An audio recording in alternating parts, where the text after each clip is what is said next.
Hello, welcome to Entertainment Review. So today I'm going to talk about stages of construction, what you need to know, how to prepare and how to get ready for the whole construction thing in order to simplify your life. So there is 3 stages of construction. The first one is the foundation, and then raising the house, and then roofing. So you have to discover and find out if you have the money to do all the 3. But if you don't, well, prepare to do the construction in stages, which means you have to be well aware of what you need. Building, you have to know how much money you have as the person that's trying to build. If you know that the amount of money you have, I mean, if you're not a big timer, like most of us are not big timers, so it's nothing to be embarrassed of. You have to know that is the money that I have able to foundation. If you can, okay, so sit down and find out what type of foundation you want, how deep you want it, depending. Don't decide. Your engineer decides these things, because you, as the person that wants a house, you might not know the type of soil, how deep, the consequences of your soil. So sometimes you have to consult with your engineers, but this is you as the owner, this is what you should know. Number 1, know that you can afford to raise. You can't, know how far you can go with the finances you have. Sit down and calculate depending on what type of bricks you're using. You understand? Sit down and calculate on estimates, and don't underrun them, overrun them. Let's say if your foundation is going to take, let me say, 15,000 bricks to pull off. Budget for like 20,000. That's insane. That's a lot. Anyway, sit down and estimate. So whatever you're estimating, the amount of bricks, add a little bit, add 5% to that, or 10% in case of, accidents, things that, how is that in English? Are you going to tell us it? But you get my point. And then understand what types of tools you need, because you're going to start building and your builders are going to say, we want this, we want that, but you don't have spades, you don't have wheelbarrows, you don't have pickaxes. What are you going to do? So you're going to waste a full day or a couple of days, yeah? You're going to waste a couple of days on buying tools, yeah? This is money that you would have spent earlier, and you budget right. So buy the tools that you might need, yeah, so that you budget well. Understand how many employees you need, how many builders you need. Now, if you're going to build, depending on your pockets or how much money you have, I feel you should have a reasonable amount of people to work for you. The more workers you have, the faster the work. And sometimes you might not even realize it. You might think by employing few people, yeah, you're saving, but you're not. See, you'd rather add maybe 2 to 3 extra builders on your site rather than using less of them. Because if the work that 3 of you have done alongside these people in the same day, all these people have to be paid another extra day. You understand? Like all of them. When you're doing construction, make sure every mason has their own helper. Yes. Allocate duties.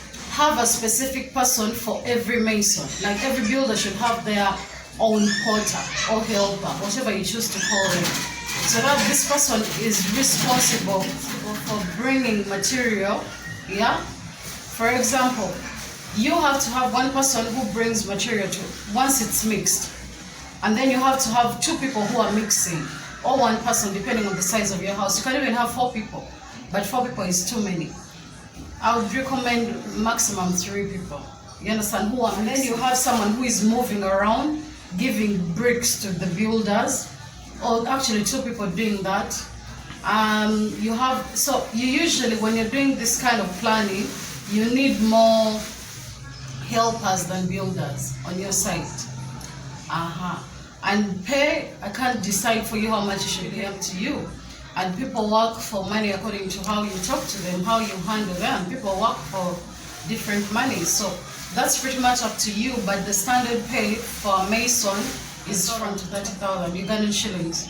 And then the helper or the porter, probably between 10,000, 15,000 to 20,000. You understand? But that's like standard.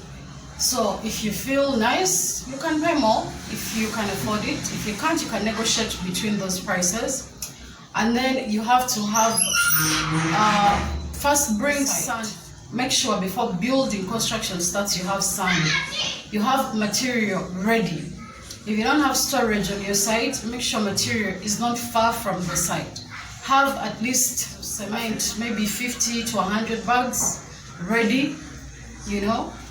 You have maybe, if your house is not so big, you should have maybe what? A sino truck, if you can afford a sino truck of sand. Remember, if you buy in bigger volume, yes, it's much cheaper if you're buying in bigger volumes. But you can also buy a Ford truck, multiple of them, but a Ford flat. Yeah, a Ford flat. You can buy. I can't explain that truck, but those who know box bodies, so you can ask anybody in construction who understand what a box body is. It's a big truck. It's big enough. I think it's good. It's a good one. Yeah. And construction, most people use lake sand. You can use rail if you can afford it, but lake sand can do the job just equally. And then you buy a little bit of plaster sand. Plaster sand is always less because build. They can put like 1 wheelbarrow of plaster sand and then maybe 3 wheelbarrows or 2 wheelbarrows of lake sand, depending on what type of cement you're using. Then cement, this is insane. I think some of these companies are going to hate me. But Simba has proved efficient for me. You can use Tororo, but the prices are not that different anymore. They call Tororo new. If you're using the old Tororo, they have their hardware terms. But if you walk to them and tell them you want Tororo old, they know. But it's expensive, it's very expensive. But that's the best we have. But if you're going on normal construction, you'd rather just use Simba. It's equally the same amount with Tororo. You'd rather take quality. What else? And you should figure out where your builders are going to sleep. If you're building far from their home, if you're getting your builders from far, you have to make sure you just sleep. If you're not contracting them, you get them while they're going to sleep, you get them food. They can cook for themselves on the site, or you can actually hire someone to cook for them. But I would rather don't let your builders engage in anything, like seriously. You have to literally never let your builders or helpers do anything on your side, because these people can easily tell you, Madam, or boss, or sir, auntie, we spent so much time cooking, you saw the weather. You see, they have excuses. So eliminate everything that can give them excuses and let them focus on only what they came to do. It will save you money.